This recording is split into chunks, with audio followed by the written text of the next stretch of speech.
All right, hello, welcome to Digital Marketing Masterclass Live. Today we have a very special show. We have Shaza Hakim from Stampede Design. Shaza and I have an amazing history together. We worked together for nearly a decade with Fairtech, and I'm going to walk through all of that today. But the main reason why you as a user or listener should watch the show is that we are talking about user experience design and how great usability can eliminate risk and it can actually maximize conversion. So before I do that, let me just welcome my guest, Shaza Hakim. Shaza, welcome to the show. Thank you so much, Chris, for having me. Yeah, it's so funny to do a podcast like this and it acts so formal when, for years, we probably talked to each other for like 14 hours a day, like, That's working right. on. Yeah. So I was introduced, this is how I sort of, how, whether it was a God thing or what, but in 2006, I believe, I started my company in 2001 and I basically Forrest Gumped my way through all of the design that I did until I got to this one client that we both shared and I ran into this issue and I could not solve it. And so what I did was I reached out to the client themselves and said, hey, I can't solve this problem. And they said, hey, there's a company called Stampede Design. They're actually in Malaysia and they work on this and they're probably gonna be able to solve this. So Shaza and I, we didn't even get on the phone. I don't even think I talked to you for almost a year, like verbally. I think we just typed each other on Skype and we solved the problem. And from that, solving that one little problem, we began a partnership working together to build websites and to build the web business. And I was building my business, she was building hers. And we did that for nearly a decade.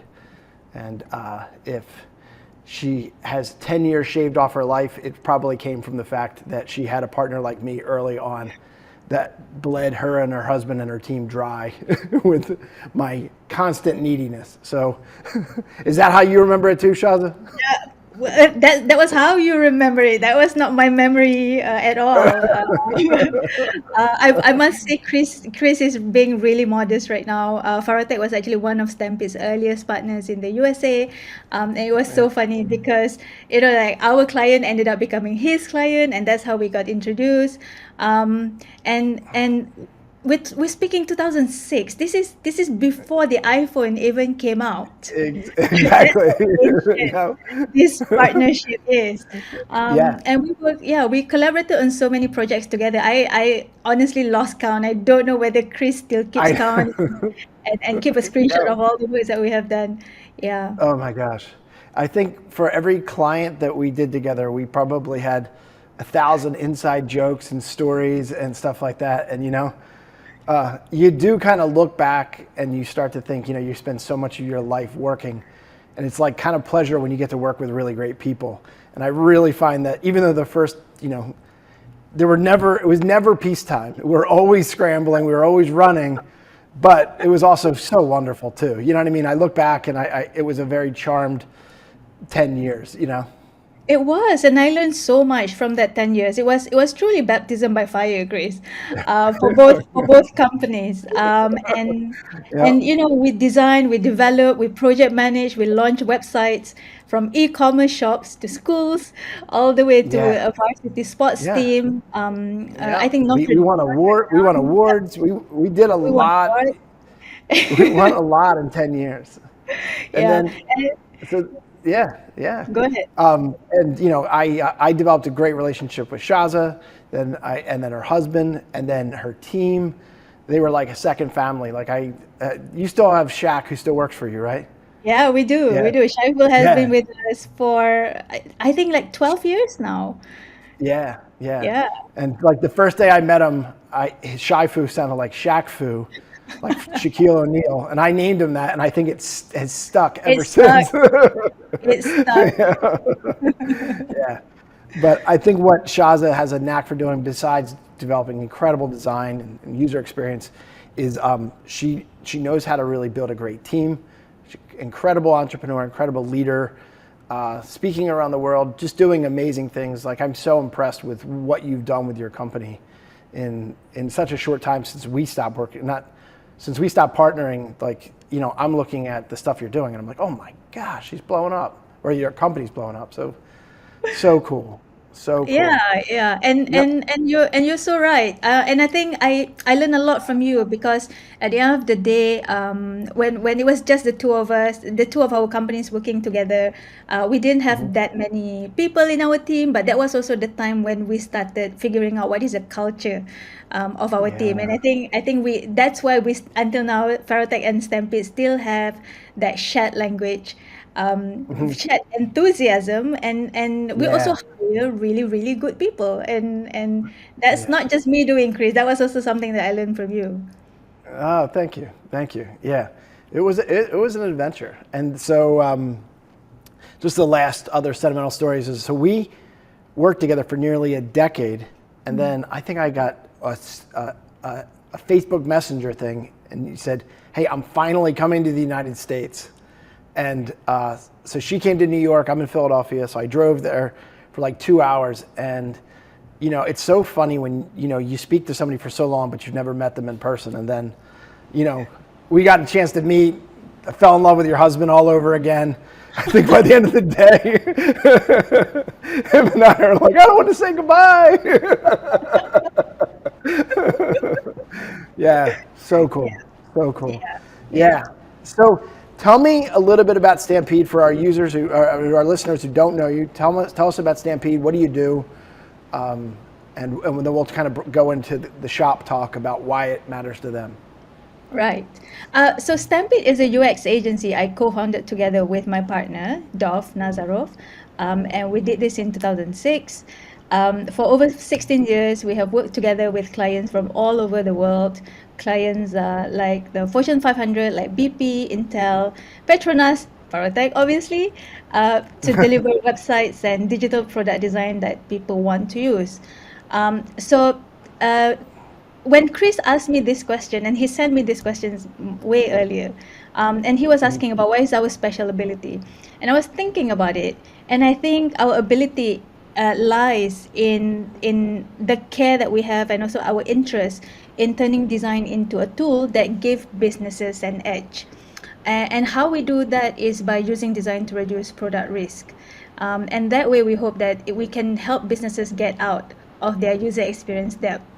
Um, so I really feel like this has been that area that I'm feeling very enthusiastic about and I'm interested in, because of my history as a designer. So when we first started Stampede, the reason why I did that was because I wanted to practice design.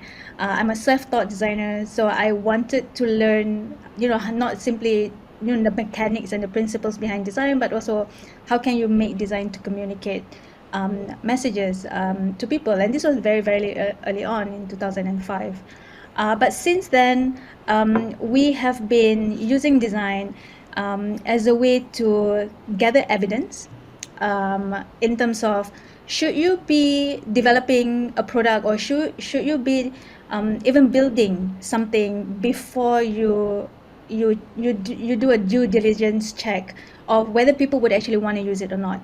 Um, so using design, we interview users, we get to know what is the problem that they're facing, what are the pain points that the business can solve, and then after that, we would also design very very rudimentary prototype in just 5 days time, and then we test it with the same user, and then at the end of that 5 days, we will be able to tell businesses, hey, the users really really like this part of the prototype, and they're really excited by the idea, whereas this other part is not so well received. So that way, product teams can only focus their resources on things that they already validated would work, and not waste their resources on things that they know wouldn't work. So in that Yeah. case, yeah. So in that sense, I really feel like design, the way I know design 16 years ago, and the way that I'm practicing design right now, it has evolved so much. Yeah, yeah. So it sounds like there's not only. I would think that when you think about what you're doing now, it's kind of an art and a science. You know what I mean? And it's funny because that's actually the taglines that we use for how we craft messaging and content marketing. Now, the art part, if you've never seen Shaza's work in her graphic design or even her background portfolio, I think she's one of the best artists on the planet. But outside of that, I feel like the science part is something that when we work together, we never really got there. And so, when you're doing your approach, obviously there's a subjective thing where you're interviewing people and trying to find out how they basically engage. Are you also using analytical tools as well to figure this out, or is it mostly just conversational? Like how do you quantify? Right, right. So when we are introduced into a product with problems, the first thing that we do, we will investigate what is the depth of the depth. We want to know in which way this product is failing, and to do that, we rely on quantitative methods. Sometimes the business or the product owner would already have a hunch on where things went wrong, but they just need a neutral third party to do the diagnosis. And everybody have Google Analytics now, so people are they would be able to in some ways or form they would be able to quantify where the problems are. But then the question is, what do you do with the problem, right? Like, why did the Sure. problem happen in the first place? So I give you an example. I read recently that when you are accumulating your user debt, the reality is you're intentionally helping your competitor win over your customers. Because you're not serving your customers and you're not delivering the Sure. experience. Yeah, right. Yeah. And if you're not spending 10% of your project budget into making your website or product more usable, that is you just accumulating more debt. Yeah. And usability is so important because it is the necessary condition for a website to survive. If you have great marketing but your website is difficult to use, people would leave. If you have great marketing but your homepage fails to clearly state what you offer, people would leave. So and even if the information is hard to read, people would leave. There's a lot that marketing can do, but you also have to take care of your own yard. Sure. Yeah, so usability testing help you do that. So quantitatively, as designers, we use quantitative research, like looking at analytics, to investigate the data and the hard facts. A/B testing, very common. Some companies they do net promoter score, Yep. surveys. Yeah. So Yeah. so And are you doing multivariant testing at all? Do you dabble in that type stuff? we did that, but the moment we start going into qualitative, we feel that even the product team feels it's satisfying to do qualitative testing because you get to know the why. But we do use multivariant testing just to figure out which variant works, Yeah. and then after that, The, we the, figure the, out why it works. the challenge I always found with multivariant testing, and so to my listeners, and you can correct me if I'm wrong, Shaza. So when you do straight up A/B testing, the good part is that you can get to an answer a little bit quicker than multivariant testing. In the aspect of multivariant testing, usually takes a lot of traffic or volume to get to a level where you're trying to basically figure out, hey, you know what? Is it in my messaging? Is it in my picture selection? Is it in my color set? You know what I mean? It takes a lot of time to do that. And if it's multivariant testing, you're only checking small little tweaks, right?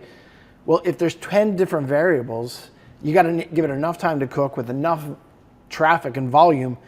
It can take a lot of time just to turn little screws and figuring out, does this work or does this work? Where A/B testing can move the needle a little bit better or a little bit quicker, but it's also such a broad brush that sometimes I believe, at least from our experiences, is you don't entirely, that this one outperforms this one, but you don't always get to know why. And so Right, that's where you exactly. need someone like yourself as Yeah, a scientist to figure out the why. yeah, Because the average company that hires us, we can tell them what worked better, but if they want to go into why, I'm like, that's going to cost you money, because you know what I mean. That's going to take significant money because, yeah. I'm going to need several scientists here to figure out the why. Right, I right. can Yeah. only show you what the data is telling me. Right, right. And I think that's such an important point that you're making right there. It's quantitative is a good place to start, but it's not the place for you to stop investigating. Yep. Once you have hunches of where the problem is, or you know a version would already work, but you want to go deeper. You want to know, is the copy that I'm using clear to the user? What is the reason why this variant work, or why is the reason why B works compared to A? So this is when we start introducing qualitative testing. And qualitative testing explores and uncovers meaning and give you understanding of why something happens. And the moment you understand why something happens, you can replicate it throughout the entire website. So we have seen this Yeah. happen over and over again. Yeah. And then how do you marry that with different personas? Because we talk in the content world, we talk about, we call them buyer personas, but they could be user personas from your perspective. But there's also user personas, and they're in different stages of the buyer's journey. So you could have persona one, that's if you had 1,000 visitors to your website, 300 of them could be persona one, and they could be in the consideration and decision level stage. And so you start to make changes to your website thinking, oh, you know what, these people, they're skipping right past awareness and they're getting into the deeper parts of your product knowledge. And you think to yourself, well, maybe I shouldn't spend as much time. Maybe it's very self-evident what this product does, and so I'm going to spend more time in consideration and decision level. But then you have another persona that just doesn't know that. And then you start to think, well, you know what? If I only get one homepage and I got to create different messaging to different audiences at different times in the buyer's journey, it becomes a ball of spaghetti pretty quick. You know what I mean? Like it's hard. Yeah. Yeah. So in user experience design, what we do is we would map first the flow of different personas. And the example that you gave was really actually good, because a persona does not always remain the same persona for the entirety of their lifetime. They may evolve to another form of persona. We see that happen all the time. And when they do that, sure, they may not need the kind of awareness, because they are an evolved persona. But for a completely new persona who's new to the entire thing, who's new to your product offering, awareness is a very important journey that they have to go through. So again, like if your goal is to retain your existing customer, you may dial down on the awareness a little bit, and you may want to amplify the flow for your existing customer, for example. But if you are very interested in attracting new customers to you, then perhaps the flow that you'll be focusing on, or the flow that you should be testing, would be the ones that is for somebody who's completely new and not yet exposed to that information. Yeah. Yeah. Yeah. One of the things that we've seen from a usability standpoint that we've never dealt with before is we use a technology, it's called HubSpot, that tracks. We'll put a cookie we'll get a cookie on their computer somehow, and we'll track them. And we were starting to notice different engagement things in the last 3 years. And you know what we found is that job seekers are screwing up the data. What I mean by that is that you have people that are coming to our clients' websites in bigger numbers, and you think, oh, the product is, we're getting more exposure for our product. Yeah. And I'll see them moving around all on their website, and then they go to the jobs or careers page, and you're like, they were never a buyer. No. They were literally doing due diligence. Yeah. Exactly. And so when I'm starting to look at page views in depth, and I'm starting to look at, hey, you know what, this is the kind of content that's consumed, we had to start to create all these negative personas as well. So that once a user has gone to certain pages and it's indicator that they're not trying to buy your product, they're literally trying to find a job with you, then you have to strip out all that data and you got to reverse engineer it, which is very interesting because, you know what I mean? Like, it's very funny because the job seekers actually look at more pages and stay on the site longer and do all that stuff. And it's one of those things where you actually wish that they weren't job seekers because the level of engagement was so high. Yeah. You know what I mean? Exactly. Yeah. Buyers were spending less time on our clients' websites than job seekers. But then also, Chris, like if we want to talk about the evolution of persona, maybe one day those job seekers might end up becoming a buyer. You're right. You never know. You're right. Yeah. You're right. We actually made the wrong hypothesis with one of the project that we worked on, and because the client's commercial team was thinking, we want to focus the new website redesign to cater to our members. That means people who have repeat visits, because we foresee that they will visit the website more and more with all the new content that we're releasing. We're not going to invest so much content for completely new prospective members, people who are thinking to join, right? So that's what we did. We dialed down the flow for prospective members. We amplify the flow. We improve the flow for returning members or existing members.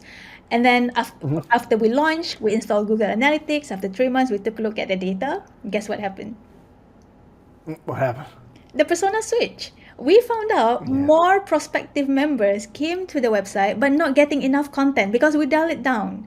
And for existing members, they get content from the company's Facebook, from other channels that they don't really need to go to the website so much. So we were effectively designing a flow and testing a flow for people who are already sold.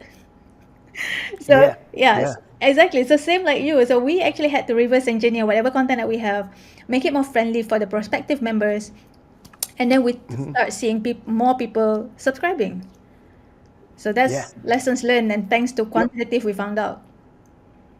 Yeah, we found something very similar in the aspect of we were one of the traps or the pitfalls in the content marketing world is that our clients assume that the average user that comes to the website understands all the idiosyncrasies on multiple pages of the website.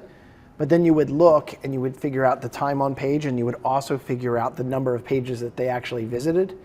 And so you try to think to yourself, unless you had one really long hub page that had all of your data, all of your information right there, a large portion of your buyers are only getting a partial part of your story. Of course. In other words, they're buying with not 100% complete understanding of all the idiosyncrasies of how your products or services work. And so what was funny is that a lot of our clients assume because they came to my website that they read everything. And I'm like, I can show you so much data that they are not reading. They are skimming and they're looking and they're doing all this stuff, but they don't know what you do, but you think that they do. And one of the biggest problems you have is you think, oh, I'm gonna over communicate to them. Yeah. They're gonna get tired of hearing from us. I'm telling you right now, your users are only looking at maybe 1 or 2 pages of your website. Yes. So you hitting them on email, you drip marketing to them, you hitting them up on social media. People don't consume websites. They don't sit down next to the fireplace and say, hey, I'd like to read a nice website today. That's just not how they do. They think. But our clients believe that because they came to the website that they're just these avid readers. I'm like, they're not. They're not. They're literally they're buying your products and services probably with 10% of the knowledge that they should. Yes. You know what I mean? Yes. And it shows to me that emotional triggers are buying triggers for you, Mr. Client. Yeah. You know what I mean? Yeah, and That's and just what and we and what's so interesting about what you said was we continue to prove this happening through usability testing, because when we conduct a usability testing and we would put the user through a series of a sequence of screens. The first screen would probably be an email drip. And we all have already crafted the message there, and then after that we repeated the same message on their onboarding, the next screen, and then after that we also sprinkle the same messaging throughout the entire flow. Not even once did we hear people complaining you are repeating the same content, and I'm reading this over and over again. People don't read, people simply scan. And they remember more about how the communication made them feel rather than the actual message that they read. If you have to repeat a message because you're worried that somewhere along the flow people might not be getting the same message, go ahead and do it. We have never heard anyone complain about it. Yeah. I mean, Tony Robbins is famous for saying kind of the repetition is the mother of skill. My fear is that you are trying so hard to be a thought leader, Mr. Client, that you're never repetitive. And when you're never repetitive, every single day, it's something new. So like, let's say hypothetically, you and I were next door neighbors, Shaza, and you're like, hey, how's your job? I'm like, oh, it's really great. Oh, by the way, I've got a cold and my car needs fixing and stuff like that. And you're like, dude, every time I talk to Chris, it's chaos. He's everywhere, right? As thought leaders, that sometimes we come off that way. Like specifically in my space, if you were to look at my website, in a comprehensive approach, I have to be good at website design. I have to be good at thought leadership, SEO, social media, advertising, analytics, stuff like that. And like, if you come to my website, it could be any one of those 10 things. And so you're never hearing the repetition. And when you don't hear the repetition, it doesn't stick. Correct. Because it's something new every time. Yep. And the danger of new, I don't know, I think there's a danger to new. And what I mean by that is that they don't know what to hold on to because you're always recrafting, or you're always, you know what I mean? I don't know how to describe it. Like, you want to be innovative, but you also got to be careful that every innovation also comes back to a core message. Because if you don't go back to home, right? Yep. It's not sticky. And if it's not sticky, you're just like everybody else. That's just my own. That's just Oh my own no, opinion. But I, that's I what I'm saying completely, to do. I completely agree with you. And this is really the essence of that book, Start with Why, right? So the core of your of why are you doing this, that should always remain at the core. Your why should remain at the core. That message should be consistent, and you need to repeat it, every minute, every day. Yeah. It's just Yep. the way that you say it, the how, it can be different. But at the end of the day, you're still sending the same message. Yeah. Yeah. I mean, I just created a video about a week ago. I was a chapter from a book called Building a Story Brand. Not sure that you ever heard of that, Donald Miller. Essentially, the video I made was called Elevator Pitches Are Dead. And the reason what I was saying that is it's not that they're dead, but because every single time companies try to create an elevator pitch, they get really smart people in a room and they come up with some brilliant prose that's completely undigestible. It sounds pretty and stuff like that, but normally the response to that is, well, okay, but what does that mean? Okay, but what do you actually do? What's in it for me, You know what I and mean? what is the value you are telling me? Yeah. Yeah. And so the one-liner is the same thing as an elevator pitch, but it's all based upon digestibility. It's like, stop sounding pretty and literally just say it in a way it's a little bit formulaic, but shouldn't feel formulaic. Yeah. But you know what I mean? But it's like, here's the problem, here's kind of the solution, and here's the value that you will get from it. Yes, exactly. And you know what I mean? It's weird though, because the worst thing that can happen is smart people feel like it's not enough. And I'm like, the power of digestibility is going to outperform prose every single time. This, You know I what feel mean? like this is Shaza and Chris, dishing out unpopular opinions. Exactly. Yeah. I mean, this used to happen even when we did web design. I'm like, great design, super pretty. Like, did it work? I'm like, I don't know, but it looked cool. You know what I mean? Yeah. I mean, that's the trap. You know what I mean? Like, we have in the United States, I don't know whether they have it in Malaysia. Do you have Craigslist? We don't have Craigslist, but we do have something that is similar to Craigslist. I mean, it's literally like a text-based version of Google. Yeah. You know what I mean? Yes. And it's ugly as sin, but it does work. You can't deny that it works, right? And like, I don't know how to describe it. I feel like the average client I have would rather be if they could be Craigslist or penniless with the greatest design ever, it's like they would choose to be penniless with the greatest design. You know what I mean? Like, Yeah. I don't know how to describe it. Yeah. Yeah. It's like, do you want to look good and lose, or do you want to look bad and win? And I'm not saying that you have to look bad. I'm not saying you have to look bad and win, but you have to start with the premise of what works, and then let's add aesthetics on top of what works. For sure. So every time that we run usability testing, we discovered that the design will not work if the users identify something about the design, and that becomes a point of fixation in their testing. This is a common theme with my design team in Stampede. We have been really interested to make sure that our design don't get in the way of the message, because we feel like good design is invisible. Good design would amplify the the messaging rather than, like be at the forefront and attract too much attention to the look and feel. Um, Now this is again is an unpopular opinion, Chris, because why do companies hire designers? Because they want their website to look great, right? But Yeah. now we are Yep. designers are saying, no, don't use designers for that. Use designers to make sure your website is usable, because designers can do that for you, and they will do that while making your website remains aesthetically pleasing but not getting in the way. And every time we run usability testing, we keep hearing users commenting on the content, on the flow, on the ease of use. We have never heard a user, like give a comment like, I think you should change the button to the left, or I think you should change the color of the button to something green, or can you please make the logo bigger? You don't really hear this from the user. These are not the things Sure. that matter to them. The content is. Yeah. Yeah.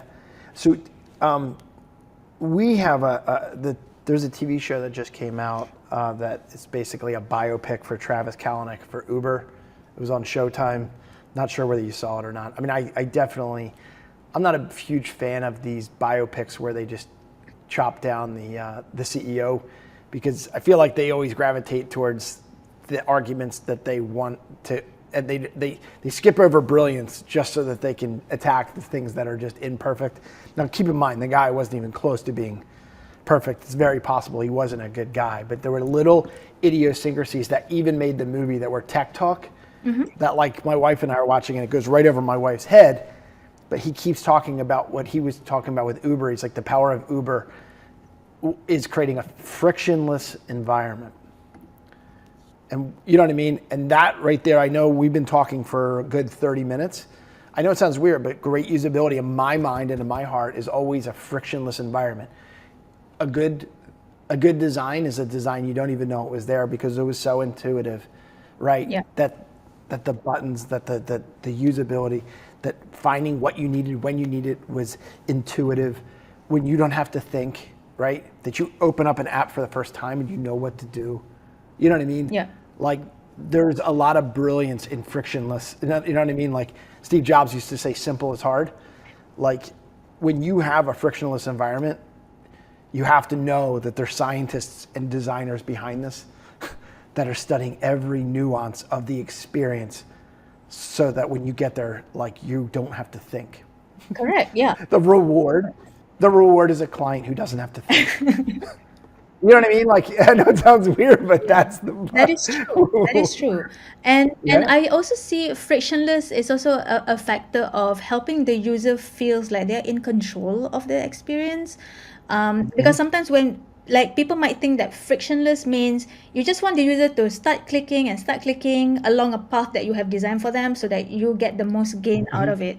But be careful that you're not veering too much into dark UX there, because you also need to in order for you to deliver a good user experience, you also need to care about whether they feel like they have been informed enough.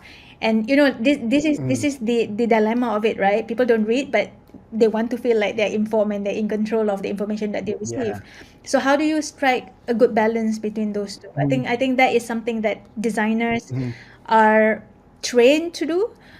So if you have a designer in your team, start talking about this topic because it's really, really important. Yeah. Yeah. So this is going to be very, very funny that I bring this up, but we adopted something for our first client that I was talking about at the beginning of the show. It was a guy named Dave Geipel who ran two companies. One was called Cell Signs. The other one was called Quasi. Quasi doesn't exist anymore, but I say it like probably 10 times a day. And I've adopted it into our ethos. And so what Quasi, I don't know, do you remember the company Quasi? You built the website I like do. 12 years ago. Yeah. But Quasi stands for questions with answers and simple information. I did not know that. And so, yeah, exactly. So the where I take it to and where I believed it was going when I heard Quasi, it was you want to be able to give the user the quick answer to what they need, right? But you also want to give them access to the longer information if they want to go in depth. For sure. If you give them the in-depth answer right up front, basically it's a wall of text, and it basically alienates the user from what they really want. Yep. Like they just want just the facts. But you can't just give them, you can't mislead them by not giving them enough information. And so great usability and great content marketing understands how to still Progressively like give you, disclose. Yes, yeah, exactly. yeah, exactly. Yep. You know, and the challenge we have as content marketers is that the longer answer is what indexes. And so when we have our websites and stuff like that, our entrance points from Google Analytics comes from the longer forms of content, and then it sort of streamlines to the front. So you think, oh, I want my homepage to rank. I'm like, well, you know what? Ironically, your homepage is harder to rank sometimes because I'm trying to create a quasi experience that's digestible and cool. Of course. If I give them all that information up front, they're going to drown, and then it's going to be a Yeah, usability but there's nightmare. also another thing that is so smart about that, because people actually don't land on homepage anymore. Google Yeah. becomes so much better at indexing all the content in, like in the deepest end of your website, right? So Yeah. don't invest on the homepage alone. Invest across the board.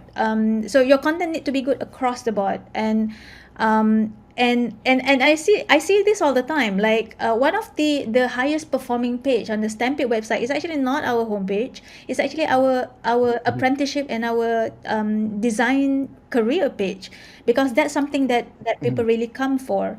I'm having the same problem as you are. Like more people come to the website because they want to apply for a job.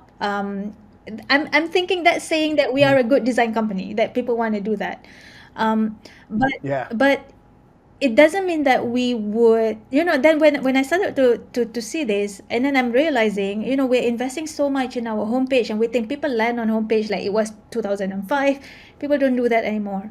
If you have good content and you have good marketing, I think there's so many ways for people to enter your website without, using the front door. Yeah.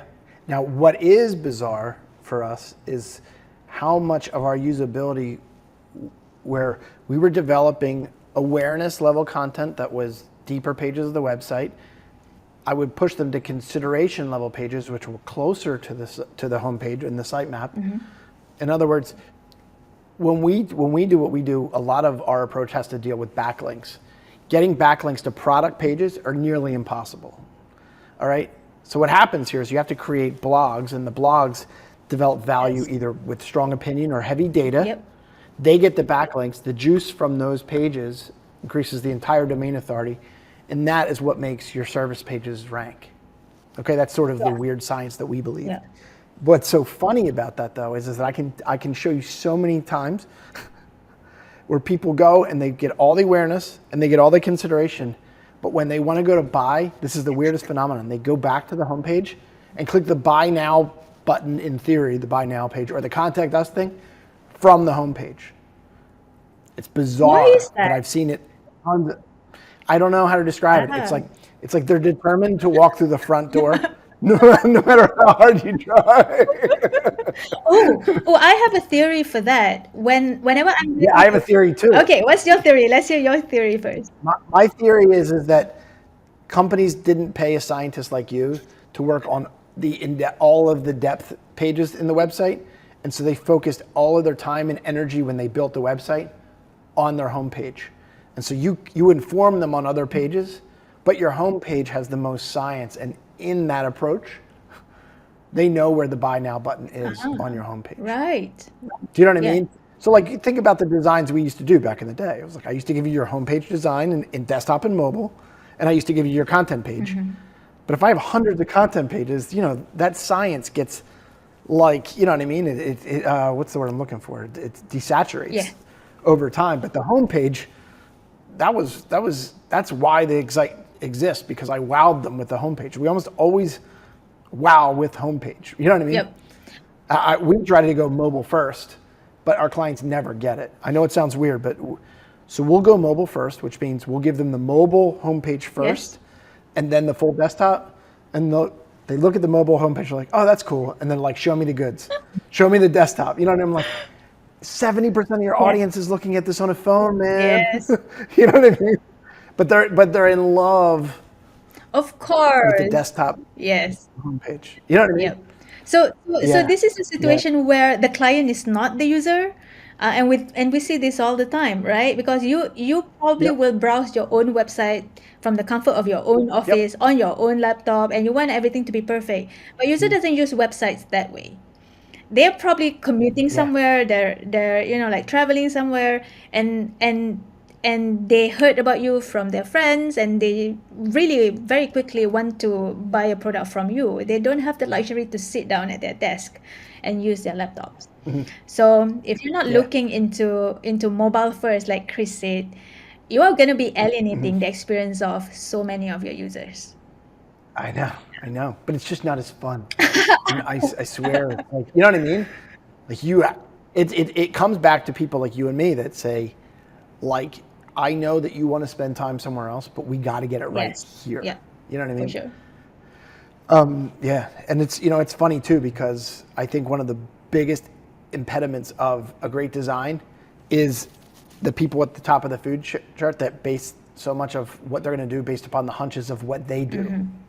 Oh, I don't watch video on websites. I'm like, Your users a lot of people may, do. yes. A lot of people do.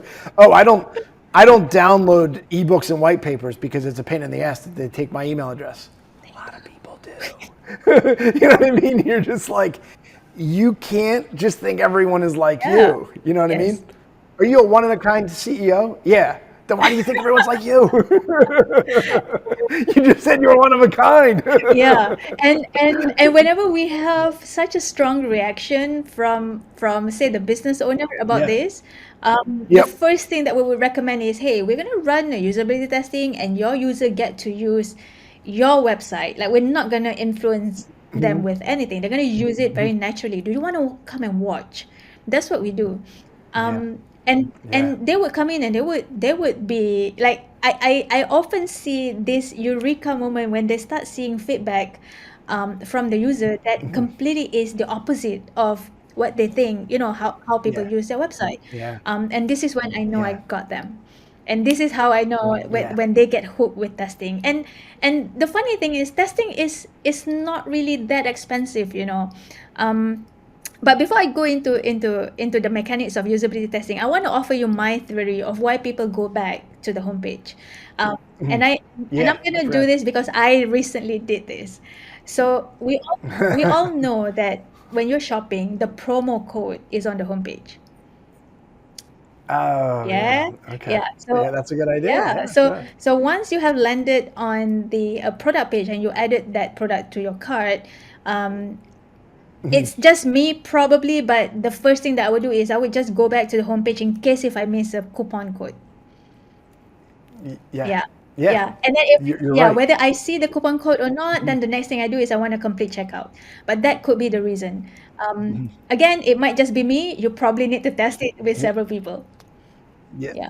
Well, I mean, it does show our nerd coder background in the aspect of we're like, well, to put that on the homepage and then be able to use that code in other pages of the website is more expensive. So there's a very good chance that the homepage is going to be the only page that they invested in. And so we become technical buyers because we know how usability works and we know where expense Yeah. comes in usability, right? For sure. Yeah. Yeah, that's funny. That's funny. So let's go into one last thing here. You were talking about how a company continuously improves engagement and reduces early stage roadblocks. I sort of wanted to end there because we're starting to get near our time. What you have a whole methodology for this. Can you unpack that? So I'm going to share a few slides that I've prepared just for this. And the Okay, cool. outcome that I'm hoping to achieve is usability testing can be done by anyone. It doesn't take a rocket scientist to run a usability testing, provided that you are clear with the goal that you want. So, and doing it doesn't take that much effort. But it does take a good dose of curiosity, um, and the openness to receive feedback that might not sit very well with you. So this is my disclaimer. This is my disclaimer before I share the methods that we use. Gotcha. Okay, let me. Right. So, as a digital user experience agency, a lot of the work that we do is to help our clients reduce their risk.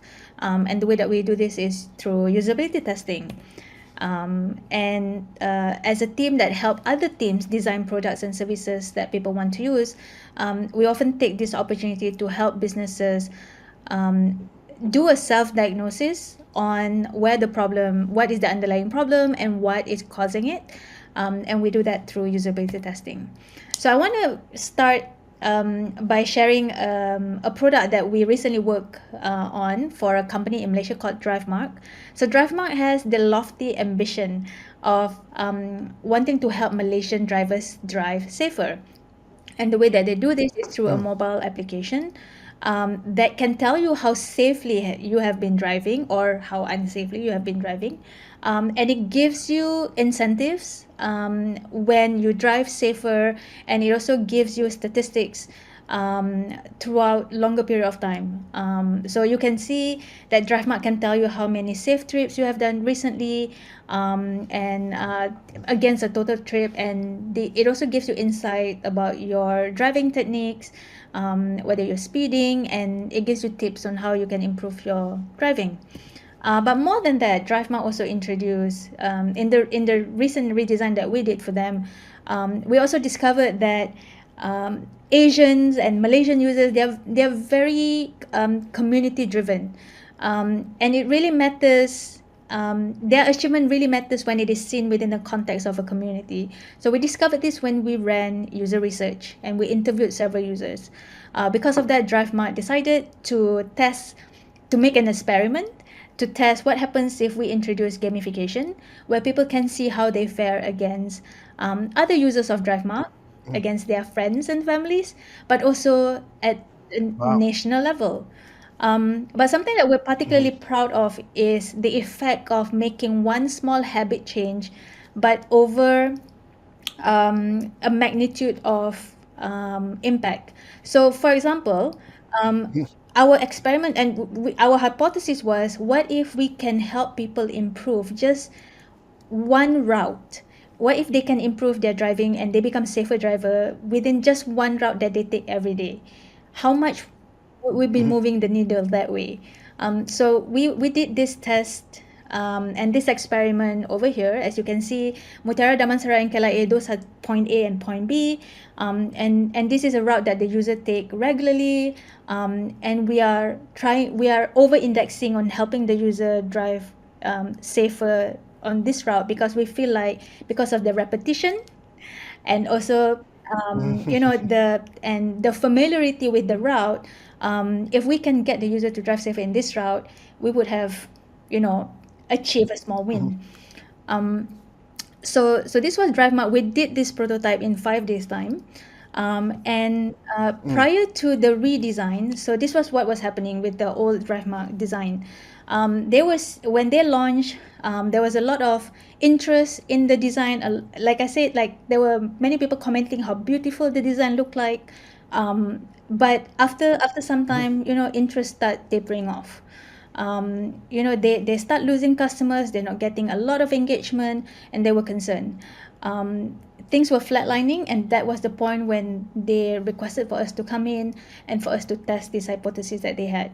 So this is Mm. what happens after the redesign. So you can see Mm. the period that I showed you before, the before, when the flatlining happened, and the period when the redesign was introduced. So we found out that gamification works. There was still a few things that we needed to improve, and the DriveMat team felt confident with the findings from the usability testing, and they decided to build the app based on the prototype. And after that, they Mm. measured the performance of the new app, and they discovered that the interest and the engagement just skyrocketed.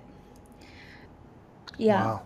Wow. And the only thing that happened during this time was that redesign, as well as the usability testing that we did, together with the improvement in tracking. the app tracking itself. And also DriveMark start investing with strategic content marketing rather than simply throwing everything and hoping something will stick.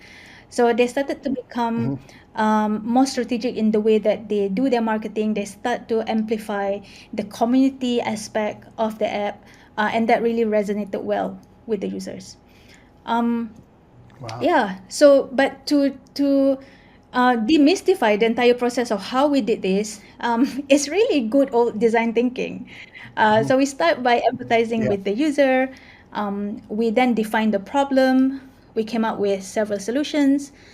We choose one solution and we design a prototype. So this is just like an interactive prototype. There's no coding behind it. The coding will only happen later after we have confirmed that yes, this prototype works. And then we test it with the user, and we did this in a period of 5 days.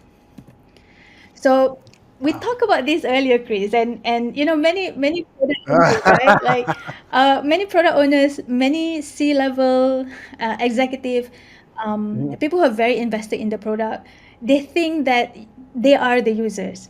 But the very first thing that you have to realize is you are not the user. And if you're not the user, then who are the users? So we go and we interview the real users of these products.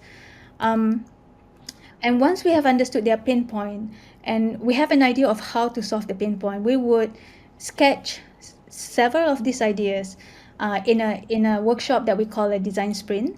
If you have been in a design sprint before, well done. Currently it is the fastest way for you to come up with an idea, and from having an empty canvas all the way to an interactive prototype in 5 days. So we do this. Yeah. Initially, we do this as a paper sketch, but then after that, on day 3, we would transfer these wireframes into an actual prototype. So the prototype, it looks pretty believable. So it looks close enough to the finished product, because if it doesn't, then it would interfere with the testing. The user will not believe what they're seeing. So we need to make it believable enough to the user. But if you already have an existing website, you can do the same. So you don't need to make a new prototype. You could actually use your existing website as a prototype. Yeah. Yeah, that makes Yeah. sense. That makes Yeah. sense. The only downside to that, Chris, Okay. is because there's so many menus, so there's quite a number of navigation on the website. The user may not be able to follow a path that you have designed for them. So in that situation, Yeah. sometimes what we would do is we would even make screenshots of the website, paste it in Figma, and disable the buttons that people are not supposed to click on. Yeah. Okay. Yeah. I mean, I think and are you doing this all through multiple user journeys, or are you doing this from one consecutive? Like, how are you measuring this as far as, are you talking about multiple screens and multiple clicks? In other words, so you have an entire path. Are you talking about it on one existing page, or are you talking Oh about it all no. throughout So the app or so all throughout the yeah. website? So actually the constraint is time, because we know that around 1 hour or like 50 minutes the user would already be fatigued. So you can test multiple Yeah. flow as long as you don't exceed 1 hour of testing time. Okay. But Okay. the way that we do it is we usually would only focus on one persona. And the reason why we do that is because we need to test with 5 users who are representatives of that persona. And the moment we have decided on the flow and we have written the interview question, well, we enter into a state where we are freezing the prototype. That means no further changes can happen during the testing. So that way we get Okay. consistent result. Yeah. So the next thing that we do is, so if you do come up with a completely new prototype like what we did, then because you need to make the prototype believable, so you also need to connect the screens along the flow. So actually here you can see that there are several flows happening in these screens. So the blank screen indicates the start of a new flow. So we have one flow over here, and then the user paused, and then we have another flow over here, and then the user paused. So we do this because we want to give the user cognitive break, because because we are also giving them a specific task, and then we want to watch how they accomplish that task. So if that task is a bit too long, they probably would drop off in the middle. So we design these pauses so that they can accomplish the task that we give them, and we can always return back to the beginning point and ask them more questions. Yeah. Wow. This is so cool. So I'm like, yeah. yeah. No, no, no. I'm just fascinated. Like I'm looking at that last screen. I feel like I could look at that from like, yeah, I don't know. I'm such a dated nerd that I'm Yeah. just like, oh. I don't know, like this, Yeah. like to Dov, who is a developer. This reminds me of this reminds him of a cable room. Yeah, Right? Yeah, exactly. For yeah, real. where all Yep. the servers are connected Yep. together. Yeah, Yeah. yeah, Yeah. and Chris, it's not This is even so the cool. most complex prototype we've ever tested. I'm showing you mid-level. Okay, I don't want you to have nightmares tonight. Yeah. Right. And typically we can run a usability testing in one day. So in the morning, we would set up the interview room. We would also set up the observation room. I'm going to cover what these two means. We're going to ensure that the video stream is set up properly. And then throughout the day, we will find 5 users. We would interview them and watch them use the prototype. Another team will take note, and then at the end of the day, we will look for patterns in our findings, and we will do a debrief. Yeah. So, but why just 5 users? So you don't really need to test when it comes to qualitative. You don't really need to have that many users. For quantitative, you do. So sometimes we can go even to the thousands Yeah. with quantitative, right? Yeah. But Yeah. qualitative, usually by the time you reach the 5th user, you would have already seen like a repeating theme. You're gonna hear the same pattern emerging by the time you get to the 5th user. So you could, if you want, go all the way to 15 users, but really the only difference is around, your confidence difference is only 15%. Yeah. So now the trick is make sure that when you recruit these 5 users, treat them well. So ahead, Ah, prepare them ahead. Don't forget to give them some form of incentive at the end of the testing. It's also important that you recruit them based on the persona that you want, because if you end up having users from representing different personas testing the same prototype, you will get wildly conflicting results. Yeah. sure.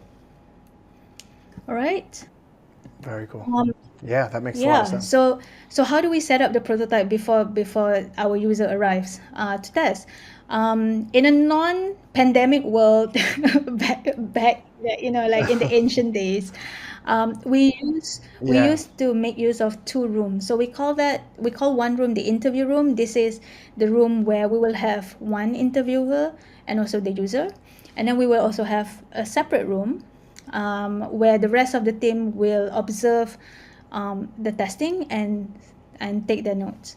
So in the interview room, what we usually would have is a device where if we're testing a mobile prototype, which like Chris said, you should. So we would have a rig to hold a recording device. Usually we use our own phones attached to the table. We will put then a phone containing that mobile first prototype, place it on the table so that we can see what the user is doing on the screen. Because the thing about mobile is you can't really see cursors. It's all about tapping. So that's the reason why you Yep. need to view the prototype as well as the user's finger movement from the top. And then what we'll do is we will record this session, and we would stream it using Zoom and over to the Okay. observation room. Yeah, so another computer will be receiving this stream. We usually would cast it to a big TV, and our team members will start taking notes of what they observe. So this is how it looks like during testing. So we would observe the user's facial expression over here, so we can see whether they are concerned. They are like we sometimes we see people squinting, and this always happens when we designers don't use like a large enough font. They might not Yeah. say that they want the font to be larger, but you can already see them squinting and looking closer to the screen, so something is not good. Um, Sometimes when you show them a certain portion of the website, you notice that they're confused or they are mulling over things. So you can take note of this, and then you can ask them later, what's on your mind? What are you thinking of when Yeah. you look at this particular headline? Um, we Mhm. then would also we also ask them to share their screen so that we can see what are they clicking on. Something that I noticed was, even before they click on something, they tend people Mhm. tend to hover their mouse cursor um, at their area of interest, and they don't even realize that they're doing that. So pay attention to where Yeah. they're moving their mouse. Yeah. So, yeah. Yeah.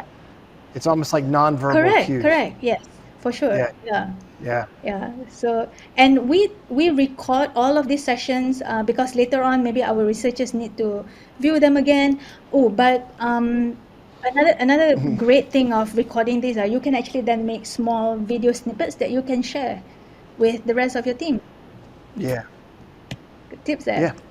Yeah. Yep. And are you doing things, heat mapping, scroll mapping, anything like Not that? during usability testing. Yeah. Okay. Yeah. Gotcha.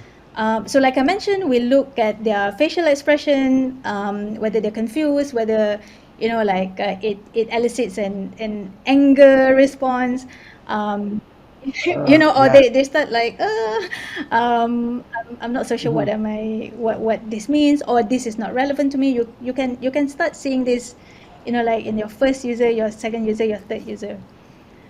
So what is the magic point is when you have reached the end of the testing. At the end of the day, you have tested with 5 users, and then you start seeing patterns. So what you are looking at here is a combination of two things. Number one, the screens that we tested, and the sticky notes Mhm. next to them are the findings that we have gotten from the 5 sessions that we had with the user. So we use color coding. Green means positive feedback, red means negative feedback, whereas yellow is neutral. So we actually have saved a lot of money and time by only investing in what works. So for example, this particular feature down here, we thought that it was going to be like a sure win. But after testing with 5 users, we realized no, not a good idea. Yeah. Wow. So imagine you Okay. have that ability, to make decision based on data. This is no longer about gut feeling. This is real data from real users. Yeah, sure. And Yep. imagine if you don't have that information and you ask your development team to build this feature, only to find out that people don't really need it. Um, so that would have been such a waste. So yeah, Yeah. and this also happens. So for example, for this feature here, even though there are quite a number of negative feedback, we ended up still releasing and launching this feature. Because we feel that the negative feedback were actually quite simple, and they're mostly about font size or accessibility, and those are things that can be fixed easily. It's nothing about, it's not solving a user's problem. Yeah. Okay. So at the end of the day, we do a debrief. When you're testing, get ready to to to reach either one of these conclusions. You may be having an efficient failure. Your prototype did not hit the mark, but you learned something new and you save your team months of work building the wrong product. Yeah. Or you might have a flawed success, and this 80% of the time we get this, a flawed success. Some ideas work, but not all of them. You learn something new. The ideas that work you can already send Yeah. send to your development team as you continue to refine what didn't work. Now, on rare occasions, you get an epic win. The concept meet your users' every need. They were able to complete all the tasks easily, and they're so engaged with the features you mapped out. They even ask you, when is this going to go live? So that's always a good Wow. indicator that, Yeah. That's the one. yeah, That, yeah. exactly. Yeah. Yeah. Yeah. I I still believe in the theory is find the way to fail as quick as Yes. possible. mistakes. Yeah. You know what I mean? Only from the aspect, yeah, yeah. Like I feel like so many companies are almost afraid to fail, and you're like, hey, you know what? Once I've once I've sort of eliminated failure and fear, the only thing left is trust, and people are going to buy from people that they know, Yes. like, and trust. Yep. You know what I mean? And so that's sort of how the psychology from content marketing kind of fits into some of the things that I'm Yeah. seeing here. Yeah. You know, an efficient failure for me usually comes back to the fact that I'm not going to spend time, energy, and money like continuing to walk on a broken leg just because I'm emotionally invested in that Yes. theory, that page, that design, that, you know what I mean? Yeah. Yeah. So there you have it. In just one day, you can already make very confident decision with what to do about your product. It takes one day. There is really no reason, Wow. for us not to be Yeah. doing usability testing. Yeah. That's cool. And I think the sprint approach, if you took it out of a sprint approach and you had to do this over weeks or months, I actually feel like you would lose so much energy, you'd lose so much knowledge in that process. Like I think one of the cool parts about what you're doing is how you're doing it. Yeah. Yeah. You know what I mean? So So yeah, we actually have an experience where and we often see people asking, okay, we're ready to do a redesign. Here are the requirements that we have for you. But we often say if you are about to do a redesign, this is also the perfect time for you to find out what did not work with the last design, so that you don't repeat the same mistake, or even worse, you take away the things yep, that work, right? Yeah, yeah, yeah, yes, exactly. yeah, yep, yep. And I think that one of the things that you can tell that sometimes can be very wrong about an approach is that a manager feels like, or manager or something like that feels like they have to make changes because that's what managers do. And I know it sounds weird, but like some of the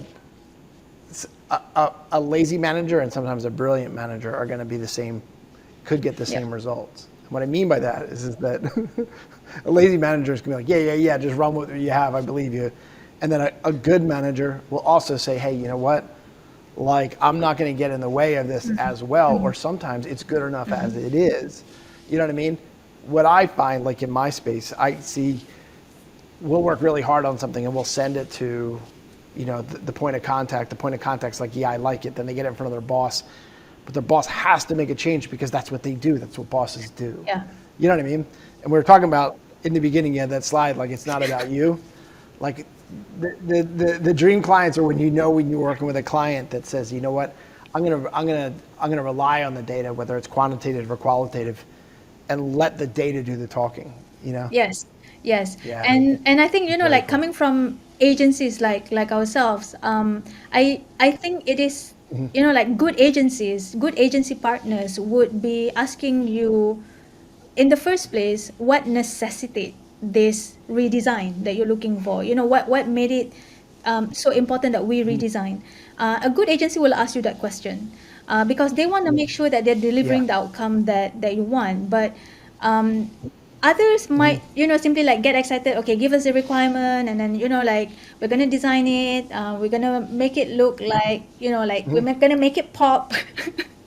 um, yeah, so it's always good to Yep. communicate the motivation behind a redesign so that your agency partner can help you get the best value out of it. Yeah. Well, I'm looking at the time, Shaza. We could probably keep going on and on and on. You continue to be one of the easiest people on the planet to talk to. Super impressed with everything you've shown here. Before I kind of bring this to a close, if our users want to get in touch with you, how would they do So it? you can go to www.stampede-design.com, and you can look at all the works that we have done. Some of them are the work that we did with Farotech. You might see familiar logos and brands of our clients over there, or you can get in touch with me. I am on all social media channels at Shaza Hakim. So ShazaHakim. That's wonderful. And I'll leave that information in the description. If you're watching this on YouTube, it'll be in the description below, or probably any logical place that's connected to this video. So, Shaza, thank you so much for joining us today. I would like to do this again. I feel like we're only scratching the surface of what's possible. To our listeners, Digital Marketing Masterclass is built on the premise that I am going to try to bring forth the most actionable ways of marketing your company, your products, and your services. And to do that, what I'm trying to do is line up with some of the greatest marketing and usability thought leaders on the planet. And Shaza, you're absolutely one of those. So thank you very much. To my users, please click on the notification bell. Please subscribe. If you got any questions or concerns or comments of anything that you learn, please reach out. We want to make sure that we get you those answers. And we will see you next time. Thank you so much. Take care. Thank you for watching this video. What I wanted to do now is share something with you that we believe is very special. What we wanted to share is something we call the Faratic unique process. What you'll see on this page is this is our entire roadmap that we've built over the last 21 years. We implement this process for all of our inbound marketing clients, and we believe that if you implement some of these strategies into your own marketing, you're going to have tremendous results. We've developed this page to be not only in video format, but also text and chapter format as well. When done effectively, this process is going to help your organization build marketing systems that generate leads, nurture leads into clients, and then convert those clients into raving fans of your product, service, mission, and vision. If you have any questions or concerns about anything that you've read, or you would like to kind of walk through this with one of our specialists, please reach out to us. You can do that at info@faratech.com. So once again, the domain to find out our unique process is faratechuniqueprocess.com.